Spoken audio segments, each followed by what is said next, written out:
I want to let you, the viewer of my channel, know about certain interviews that I gave. I put almost everything here on the channel, including excerpts from Channel 2 News of Beaumont, so you can see. Now, if someone has a YouTube channel, I want to send people to view the content that I'm on to their channel so they can view it, so they can get the views and the likes and the subscriptions out of it. So there were two events that we had, two interviews. One was with Hank Vatt, and I'm going to include just a couple of excerpts here. But if you want to watch the entire program, please go to Hank's Think Tank. That's his channel, and watch the program there. He interviewed me, he interviewed Bales, he interviewed Janice Holt, and he interviewed a wide range of other candidates for other positions. So check out Hank's Think Tank. Now, I consider it a hostile interview because Hank seems to me to be a liberal. I'm not trying to insult him, I'm just saying from my perspective. And Hank has admitted to me that he's a supporter of Ernest Bales. But and I think that I was doing well in that interview, and he just stopped it quickly because I guess he didn't want to give me more airtime. But I think it's a good interview. I appreciate Hank for having me on his program, and I recommend you go and watch that video. Now, the first time I ran in 2022, Hank has that interview up there.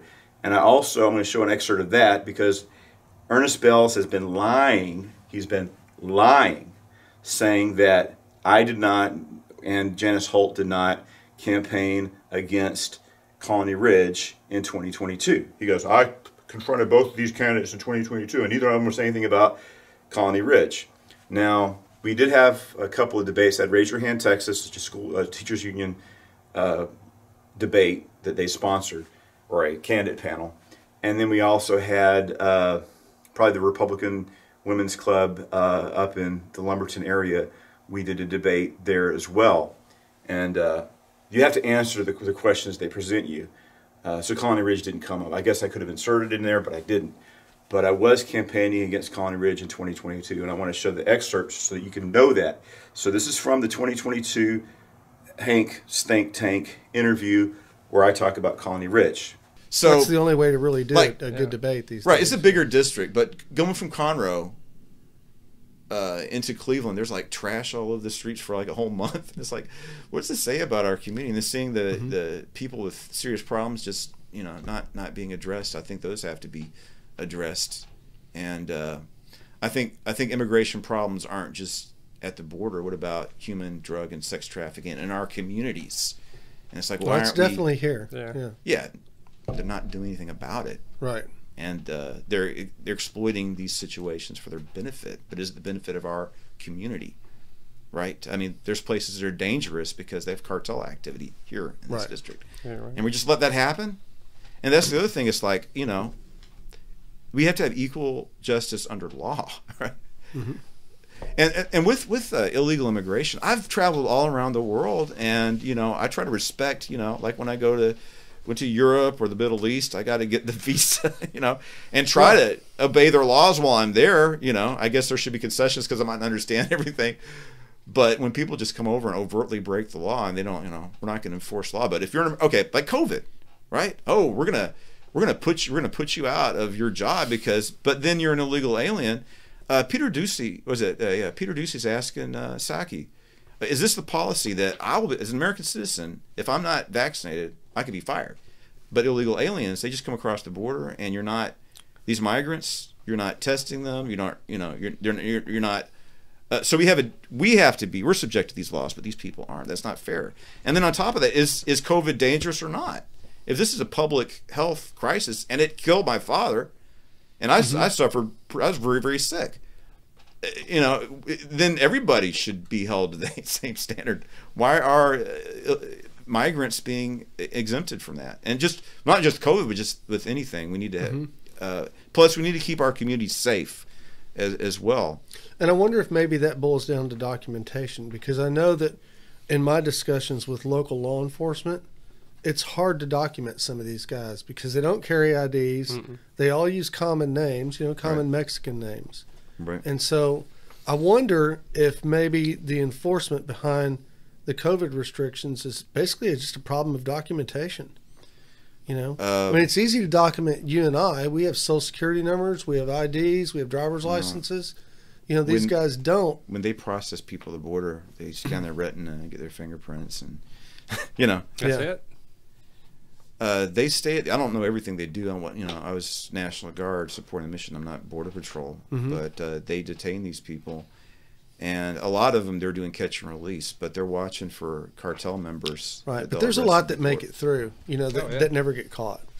You know, and those are the guys who, you know, who how are you going to E-Verify. How are you going to enforce anything upon them? They have. You know, one time I was working in the school and I was doing some processing things, and a lot of these people do have IDs, and you know they're illegal aliens coming into our schools, and I know for a fact, you know, that these people are obviously illegal aliens, but they have IDs too.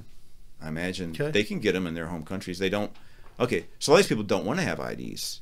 Well, one of the things we've seen is you've seen like 23-year-old men going to public school and raping 16, 17-year-old girls, and they came over claiming to be much, you know, so they could say they're a child, you know, or a minor when they're actually.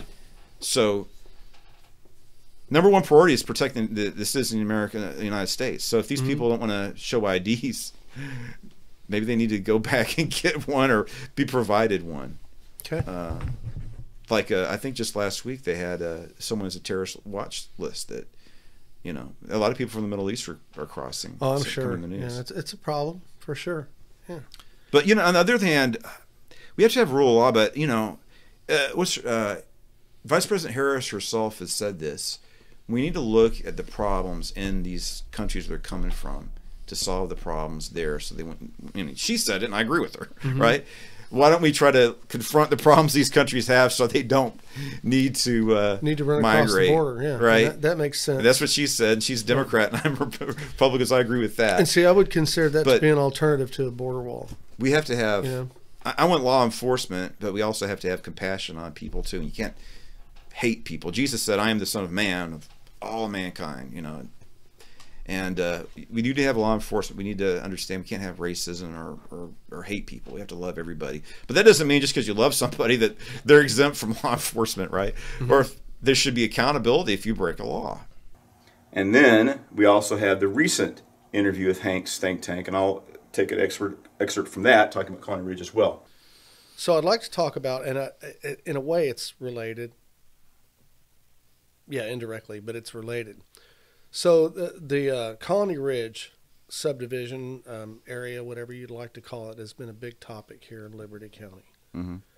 So do you see anything legislatively that you could do to, again, assist or support what's going on in Colony Ridge and fix those issues here while keeping in mind that these issues are multi-pronged, they're multifaceted. Right.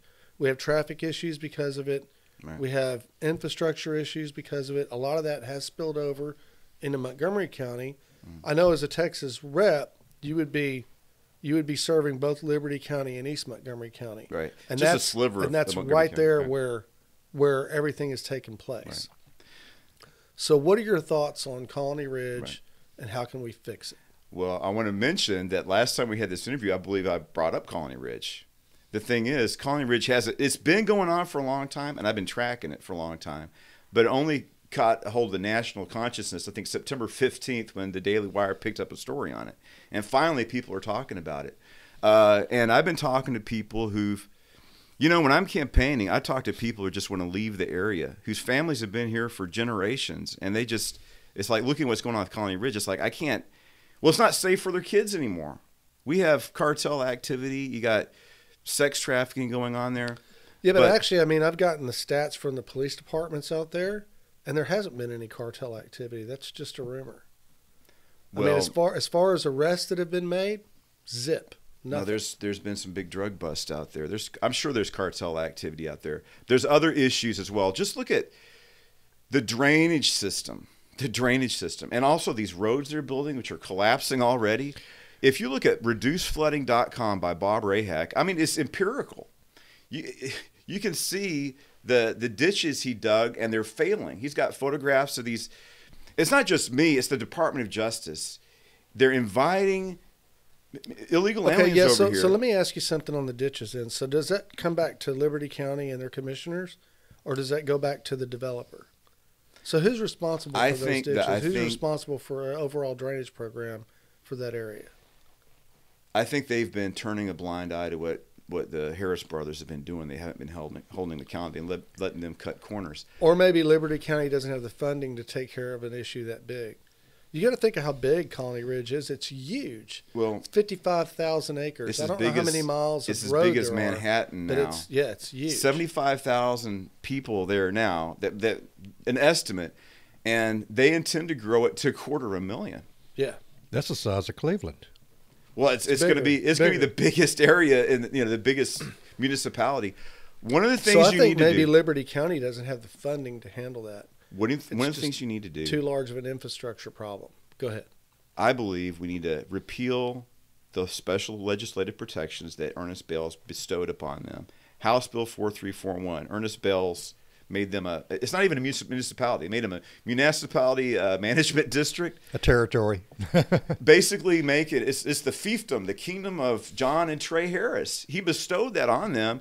And all these rights and privileges and protections that the Harris brothers have, when I win, I'm going to go in there and I'm going to repeal 4341. And we're going to hold John and Trey Harris accountable.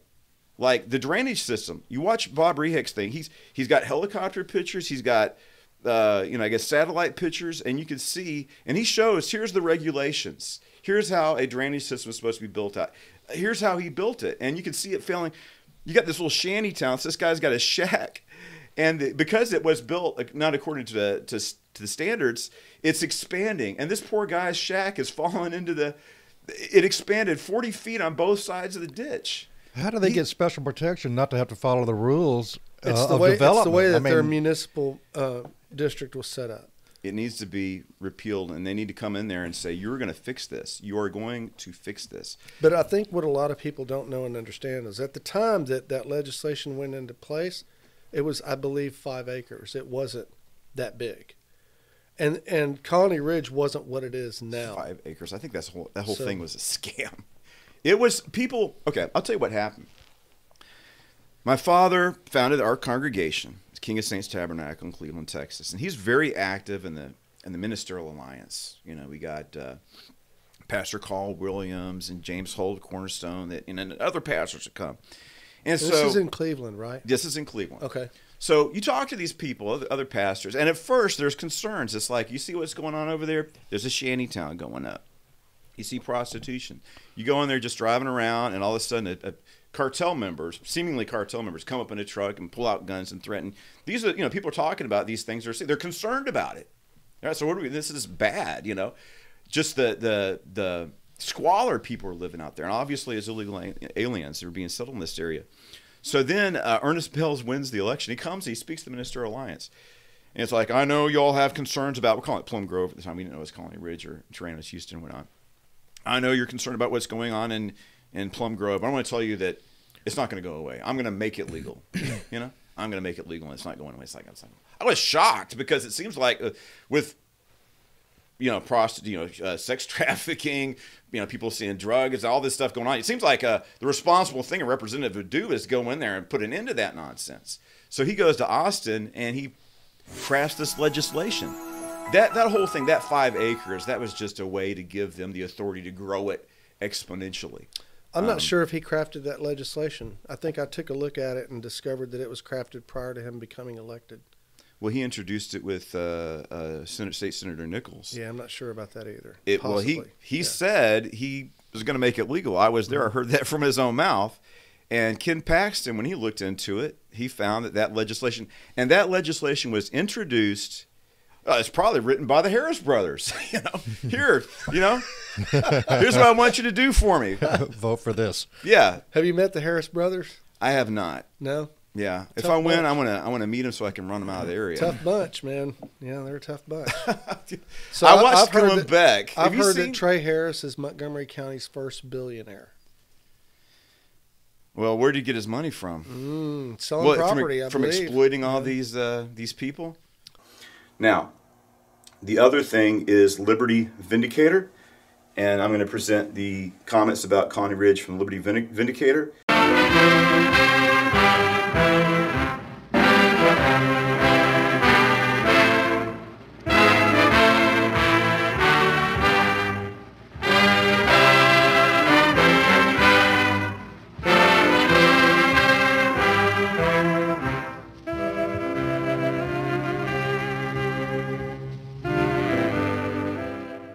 The first of our candidate sessions. We're going to be talking to candidates on the ballot in the March primary for 2024. Dr. Stephen Missick, a candidate for State Rep, District 18. Welcome, sir. Thank you. Glad to have you. What would you say to the voters, especially those say in the Cleveland area, that are dealing with this growth, this mega growth? It is because of Colony Ridge. Yes. And also, I guess, is that they're facing a shortage of classrooms now. They're trying to get, and fair enough that I think that the school district is trying their best to create spaces. Right. What can you do to work with that in that district? What will you try to do? Well, they have to deal with Colony Ridge. It needs to be brought under control. What they're trying to do is, I live in the area, or my church is in the area too, so I get, I see the material. It's like they want to do school lunch. That's a big, or school bonds, right? It's a heavy burden on the local community. And I think what they've done, the Harris brothers, they're not concerned about the needs and concerns of people in the community. You just don't like, Hispanic people. But now the Department of Justice is involved, and it's like they're casting aspersions on people, saying that they're racist and whatnot. But now the Department of Justice is saying they themselves are discriminating against Hispanic people. That's what the Department of Justice is saying, and this is a fraudulent scheme it needs to be dealt with. I think that it's grown enough. They need to pump the brakes on it, honestly. I mean, you're talking about over 100 new students every week, and a lot of these people don't have the legal right to be here, and we have to pay for it. Is that fair? But I mean, it's unfunded liability. The courts say that we're obligated but should we be? We need to have law enforcement. It's a crisis that needs to be dealt with, but I think that the citizens of Cleveland, they're good people and they have legitimate concerns. And I just think that, especially since people are being exploited, I think they should prevent them from bringing more people on there until we can resolve this issue and build the infrastructure and have what we need to accommodate, because it's what's going on there. The students can't even walk through the hallways. They're pressed shoulder to shoulder, taking turns breathing, basically. And there's been, on average, a fentanyl overdose every day. I think they had a few weeks where they were able to slow it down. Thank God no student has died yet. I hope it doesn't happen. But this is a Colony Ridge problem. We need to stand up to Colony Ridge and Train John Harris, as the federal government has. Where are elected officials representing the needs of the people and saying we've had enough of this? We're going to have to build new schools, but I think that they need to stop letting these people have a free rein and do all this. It's not fair to the people of Cleveland. It's not fair to the students to put them in a situation like that. So it's a complicated situation, and I think they need to listen to everybody instead of saying this is the way it's going to be. It's like they're trying to enrich themselves. There's money in building these schools. That's what they're trying to do. Let's bring tens of thousands of people so we can build schools, so we can, award contracts and make money. And what about the people that live there? It's a drain on resources, but it's also, with cartel activity, you have, drugs and criminal activity. So we need to put the needs of our community and the safety of our students first, I believe.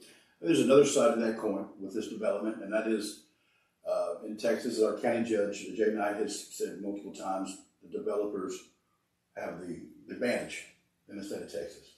What would you do with that in terms of development, strengthening a county like Harris County with a population over 1 million has the ability to have certain restrictions? We're a neighboring county to that population, but we don't have the ability to do the same. What I would do, the first thing I do, there's a lot of illegality going on. Just the code, he created a flood zone there. It's like he needs to correct the damage he did to the environment by bringing the drainage system up to code. But I think what they need to do is Ernest Bales passed HB 4341, which gave special protections to Colony Ridge. I don't think they deserve them. I don't think they should have them. And I think we should repeal HB 4341 and hold them accountable for what they're doing in our community. I don't think he should have written. The thing about HB 4341 is he surreptitiously introduced that legislation. It wasn't brought to the floor publicly or debated or discussed. He put it in local and incontested affairs. That's like naming a highway or a post office or building a post office, building a road, just for legislation for local issues. And he should have had the honesty and integrity. That shows me that he realized that this isn't good for our community. It's going to harm people, and the people didn't want it. So I think that that should be repealed, and we should hold this person accountable. I mean, the DOJ is going after the Harris brothers now, and there's investigations going on. Army Corps of Engineers, the IRS, the EPA, and maybe others that we don't know about. I think that this man needs to be held accountable to rule of law. It's not even, what is this, a municipal management district, but it's not a municipality. It's just a carve out for him that's hurting our county. And as Ken Paxton talked about this, it's hurting us, and it needs to be confronted. And it's like no more free reign for John and Trey Harris anymore. Hold these people accountable. I mean, we don't even know what's going to happen. They could be, there could be more criminal investigations going on. I wouldn't be surprised if they're arrested. Maybe they won't be, but there is investigations going on, and legal action has been taken through the court system. We'll talk a lot about Colony Ridge, the north end of the county. As far as Liberty County voters, what are you going to do to address the other areas? Liberty, Dayton, Hardin, Holdizetta, Raywood, Devers, Kennefic. What do you say to those voters and the issues that are facing them? Liberty County obviously is facing Colony Ridge as a whole, and that has some effects. But what else? Well, I live in Shepherd and go to Cold Springs, so I guess the area is San Jacinto and Liberty County is home for me. Of course, I care about those communities. There's just little things like we don't have cell phone coverage. That's ridiculous. You go from Cleveland to Cold Spring, your cell phone goes out for 30 months. It's like, how come that seems like how come we can't address easy issues like that and other things? With Colony Ridge, it's like, there's cartel activity. People say, well, there's, MS-13 here and there. We don't need that going on. The addiction problems, these are serious issues that need to be confronted. So we need to keep our community safe. And of course, we need to create more prosperity and opportunity for everybody. But one of the things is, like, as a Republican, going to the Republican primary is, I think that I believe conservatism works. I believe that what the Republican Party represents benefits everybody. And these are policies that would help everybody. So I think it's good to, that's what people are voting for. You vote for a candidate, in a Republican primary, you should have somebody that's voting for them. But also, it's a sacred trust, right? You should, as a military chaplain, served 30 years in the military, and half my career, half my military career, I served as a combatant for half my career, then I served as a chaplain. And we got to care about people and their needs, and I think we need to be approachable and listen to the community and take care of them. So that's what I want to do, is create safety, security, opportunity for everybody who lives in this entire district. So please go to their channels to view the complete interviews from these channels, so you can be informed. Election day is coming up, so you can watch the material and make an informed decision, because your power to vote is important. And I try to be informed when I make a vote, right? I want to vote for the best candidate. I've made mistakes. It's like, I should have voted for that person instead of this person. I guess we all do sometimes. But don't go to the ballot doing eeny, meeny, miny, mo. Listen to candidates, look at their positions, and make a good decision to support the best candidate, or at least the candidate you think aligns up to your views and your values. So voting is important. This is supposed to be a constitutional republic, and that's the best form of government, in my opinion. And so that's why it's important for us to be involved in the democratic process and cast our votes. So I want you to do that. Be informed, go out and vote. So thank you, and God bless you. Drugs, crime, foreclosures. The Colony Ridge development is a huge problem. Even Representative Ernest Bales agrees. Colony Ridge is a huge problem. What Bales isn't telling you? He wrote the bill creating Colony Ridge and took thousands of dollars from its lobbyist. Now there's a federal investigation. For Texas, the bigger problem is Bales. It's time to bail on Bales. Early vote starting February 20th. Election day is March 5th.